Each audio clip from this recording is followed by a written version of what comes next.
Welcome to Women Working in Wealth from the American College Center for Women in Financial Services. Join us as we showcase unique career opportunities and dispel myths surrounding the financial services profession through conversations with industry leaders. On this week's episode of Women Working in Wealth, we are doing something we have never done before. We are featuring our first male guest. For this special episode, we have the one and only George Nichols. For those of you that don't know George, he is the president and CEO of the American College of Financial Services. His vision and passion is contagious. As always, I'm your host, Lindsey Lewis. Now let's get into our conversation with George. Hey, George, how are you doing today? Doing great, and I am honored to be the first male guest. We are thrilled to have you.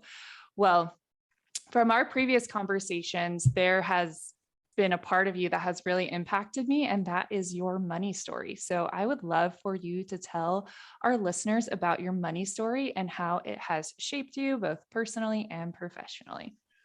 Yes, I've often mentioned to people that I grew up in the segregated South. And as a result of that, it was always challenging being Black and not having the same opportunity as others in our community. And as a teenager, I struggled with that. I struggled with trying to comprehend why someone would not like me just because of the color of my skin. And I refused to accept that because I couldn't change it. So I convinced myself that the reason they really didn't like me was because I was poor. And that was something I could change. And so really what that led me to do is, one, wanting to work at a young age to make money, but also to understand money so that I could have a better life and I could be more accepted. Now, of course, as I grew up and learned that, yes, there were some people who didn't like me just because of my color, well, now I was at a financial position where it really didn't matter and that I could go on. But that's really how I got into thinking about how do I have a better relationship and how do I manage my money, even at a young age, trying to get through that teenage challenge. Such an incredible journey. And one thing that you've pointed out, which I come from the opposite family, I come from all boys, no girls, right? And in your family, it's different. So walk me through how having your sisters and your mom have really shaped your money story as well. Yes. So I have 4 sisters, no brothers. My sisters are all older than me. And growing up, I probably took more beatings as a result of their boyfriends' failures. And I remember telling them, like, I don't even like girls yet. And they said, it doesn't matter. We're going to prepare you when you do. But they were all strong. They were all strong women who persevered the challenges that they had to face in the same community that I was living in. My mother was a very, very strong woman. And I remember my father telling me once, we were doing something, and I was like, well, Dad, do you think Mom will be able to handle that? And he looked at me, he says, you have no idea how strong your mother is. But it was their strength. And, again, we were poor. And so their ability to somehow or another make all of it work with what little bit we had was always amazing to me. And there's a story I tell people. My father worked at a factory, and the plant closed down due to a union strike. And so all of the Black men in our neighborhood, I mean, they all worked at the factory. They were the providers. They all lost their jobs, and their wives had to go to work. And my mother became a domestic. And I saw, one, my mother stand up and say, well, I've got to do my part to bring in money to keep feeding us and having a roof over our head. But I also saw the changing dynamics of relationships as a result of money, and the stress that it put on it because of some of the old ways that we think of the male-female relationship, and yet still my mother's strength saying, yeah, but for now we'll have to figure it out because we got to keep moving as a family, and I'll have to keep providing. But it was that learning experience that really helped me. And again, their perseverance, their strength.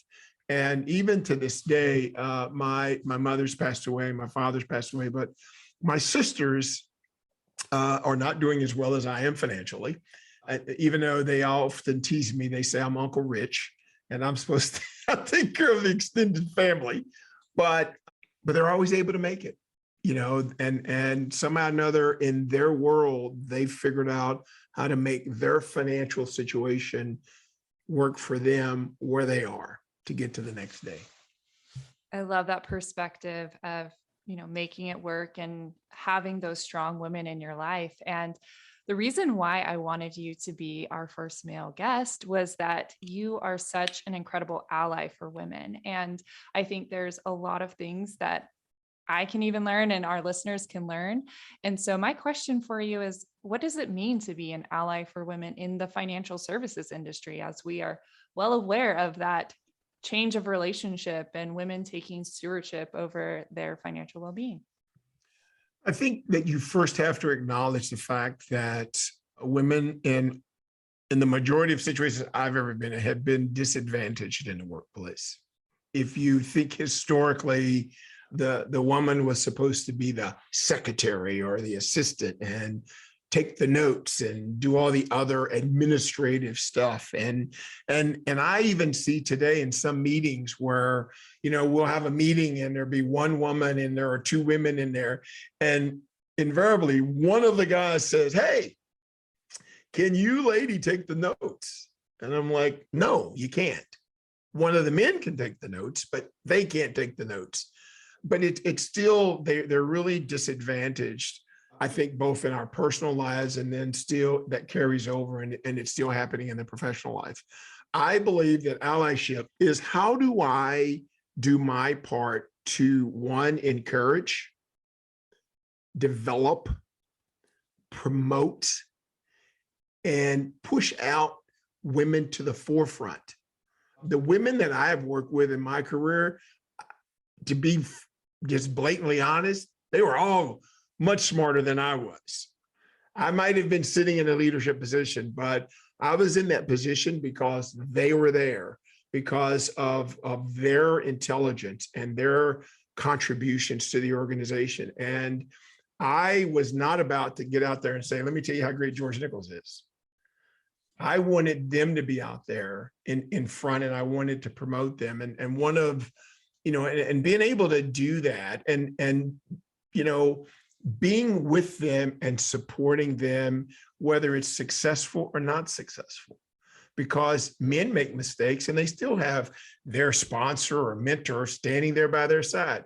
We should be doing the same thing with women. And so it's that recognition that they've been disadvantaged in corporate America and in the workplace. And then how do we become their ally to advance their careers or advance wherever they want to be, if they don't want to be the boss, but advance where they are and help them be successful. Such a great reminder to encourage, develop, and promote. And I know your tenure in the industry is rather exceptional. And so my question for you is, how has allyship changed over the years? Obviously, a couple of decades ago is very different. So tell us about how it's changed. Well, first you have to start the conversation. And I think that now it's at the forefront that we should be talking about allyship, where men are there being allies for women. And,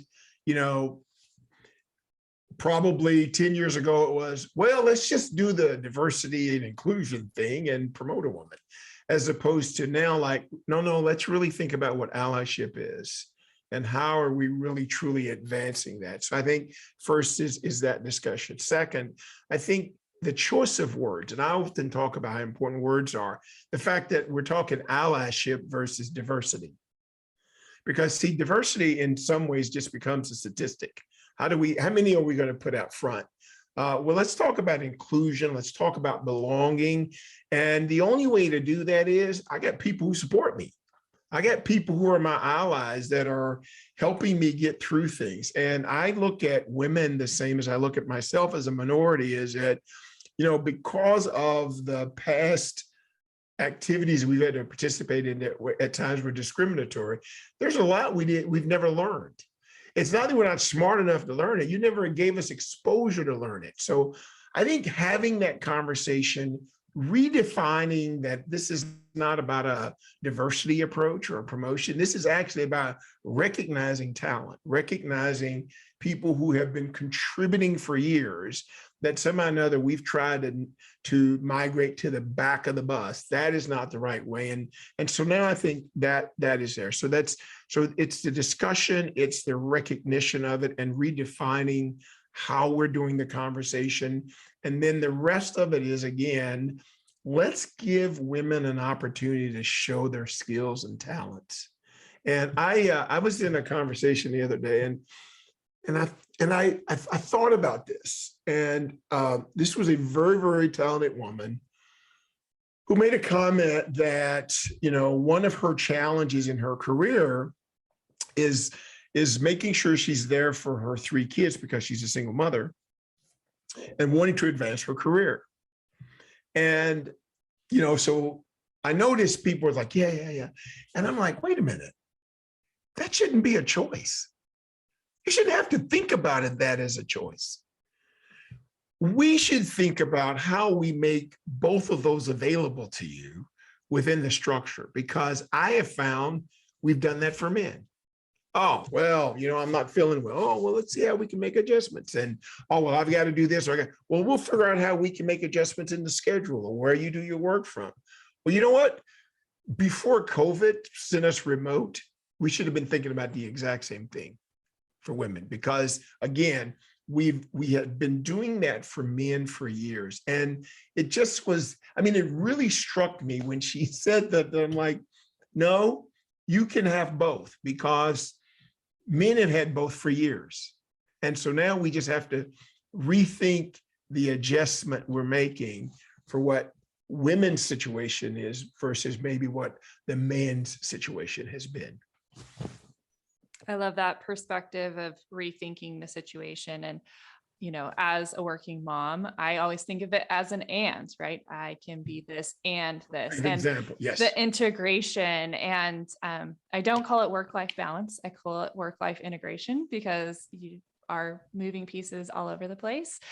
One thing that you brought up that I think is very important for our listeners is to think about ways that men can be great allies. As historically in the past, they've kind of had more of the positions of power. And so how can they be great allies for women? Yeah, you know what? So the first thing is like just so obvious. Give credit where credit is due. Too many of us will stand up there and, we talk about the team, and we as a team did this, but and I'm glad to be the leader, but come on, let's really give credit to the person who's actually done it. And I don't believe that it diminishes the leader. Actually, I think it makes the leader even stronger and bigger when they say, what we just did, we did X, and let me show you the person who led us through that. And it's a woman, let's put that woman out front. That's what I do. So the first thing is I really do think that we've got to recognize and give them the credit for what they've done. I think the other parts is a little bit about what I've said is like, what role are we playing in their development? I often say, and I use this facetiously, is like, okay, let's teach women the secret handshake. It's okay. They're not going to go out and sell it to anybody. But let's teach them the things that a lot of us may not know. I've been talking a lot recently about culture. And I say to people, which sometimes bothers them, but I say like, okay, there's a culture of the organization. And then as you look at the top, okay, there's a subculture at the top. Now, I say to them, the reason there's a subculture is, first of all, there's this very small group of people there, and they have to interact with each other a certain way. But what we have traditionally found is that narrow funnel there at the top of the culture, they always looked like each other. So they were typically white males. They were golfers. They were from the country club set. Okay, well, now all of a sudden you just changed the culture.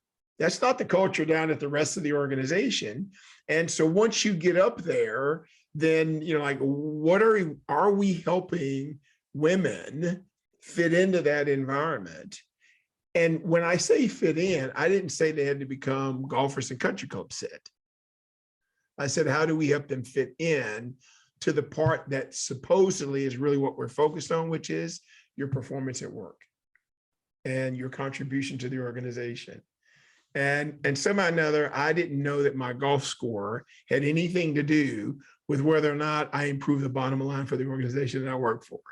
And so those are, I think, some of the things, but I get really upset when I know that there's been a women that drove the result, and then there's some man standing up as the spokesperson. I think that it's real nice to say, I'm the leader, and now I want to bring you the person that led. And if it's a woman, let them be up there. So let's give them the recognition. Great point, George. Let's take a quick break. At the American College Center for Women in Financial Services, we're promoting the advancement of women in the industry through research, education, and awareness. Become one of our Women Working in Wealth ambassadors, keep up with our latest news and events, and learn how you can help break the bias at womencenter.theamericancollege.edu. Let's jump back into our conversation with George. I love that, giving recognition and the credit to those women and finding a way for playing a role in their development. And one thing that Sally Krawcheck says is that men have played as a team sport with their career development and women have played individually. And I think one way that men can be great allies is that they can help with that team sport of that career projection. And I love the sentiments of, changing the culture, change the game. And that's how we can ultimately advance women in financial services. A next question I have for you is a little bit personal, but how has having a professional working spouse and working daughters changed your perspective of allyship? Wow, I actually get an inside view of baseball from a woman every day. My two girls are in the professional world, and they're both in environments that are dominated by men. And the stories that they tell me, the questions they ask on how to navigate that still explains to me why we're still having these discussions in the first place. And it's, and what I reflect on is like, how do I try to lead and show up every day at work? And how the environments that they're talking about is like, we're not even going to try to show up like that. We just going to keep doing what we've been doing for years. And that actually has made me even more sensitive to how I show up, how I've developed over the years. But even now, really trying to get down to a different level. My wife worked for the first 20 years of our marriage, and we wouldn't have survived had she not worked. But she taught me about what you just said, the and, okay? Because I was in a job, I traveled a lot. And so my wife was working full time and taking care of our children and raising them. And, I'm like, I always told people, like, you want an organized individual? Don't call me. Because how she figured all that out, I don't know. But not only did she do that, but she always promoted me to the children that, help your father understand what's really, really important. And he'll do his best to be there. So my kids always remember me at their most important events. So think about that. She was giving me credit for something. It was easy for me to say, you know what? We did something. I didn't do it. Let me show you who did it. Lindsey did that. And Lindsey should come up here and tell you what we just did. Not George. But that was, and so having the experience about the and with my wife, and then listening to my two girls who are smart and intelligent, and I think could be anything and do anything they ever want to do, to hear their struggles in corporate America is so disappointing. And even this message, and I tell them I love them, and I hate to say it, but I want you to I want you to have all the armor that you can possibly have to go back to work tomorrow, is to say to them that Blacks have often said we have to be twice as good. And I've always said, and women have to be 3 times as good. Because there's another element that we are forced to go to when we talk about women. And, and again, it's, for me, as a minority, I hate to say that to my girls, but I'd rather say that to them and they're prepared for it. And you know what, when it works to their advantage, or when it's not 3 times or 2 times, great. But when it is, I want you to have the strength, the courage, the power, and the insights for you to be able to do that, because you're going to overcome, because the fact is you're probably better than the ones you're having to deal with. Such an incredible insight. My question for you is, that seems like a lot of weight and pressure to, work 2x, 3x. So what advice would you give to someone that is kind of bearing that responsibility to continue forging on when oftentimes they feel like they could maybe quit or pivot or do something else? I think it's an excellent question. And it's hard for me to answer because of my own personal commitment. I have been so fortunate and blessed in my life that that's what comes with the blessing, the responsibility. With great gifts, there's great responsibility. That's how I define it. And where we've been putting those positions, then I feel like, the greatest thing that we can do is not absorb and hold on to that ourselves, but how do we share that and bring others along? Because the goal is, the more we bring along, the more exposure there is of the greatness and contributions of women and people of color, then the more we don't have to talk about it, because you know what, that's just really what it is. And so I often tell them that I'm sorry that I got to put this on you. I'm sorry that you feel like you got the burden. And there are days, I tell you, I feel the burden, but I know the blessing greater than the burden. And if I can open the door or make life, give another opportunity to someone else, especially a woman, which women have been so important in my life, I'm going to do that. And I want them to do that. And the way my wife and I have raised our children, I think that's what we've tried to do, is that we have been given a lot. And so how do we pass that on? You'll hear me say that my mother taught me 2 things that I live by. They're my motto. And the first one is, it is better to be known of good name than of great wealth. And the second one is, only what you do for others will last. And I've tried to instill that in my children, that view of those 2 things, because at the end of the day, your legacy is not what you leave, it's who you leave it with and what they do with it. Wow. Well, your mom, very wise woman, and what you're doing for others really matters in what you're doing with the Women's Center. So walk us through what you've done to help promote and advance women in financial services with the Center for Women. Yes. So the American College started the Center for Women back in 2011 with a partnership with State Farm.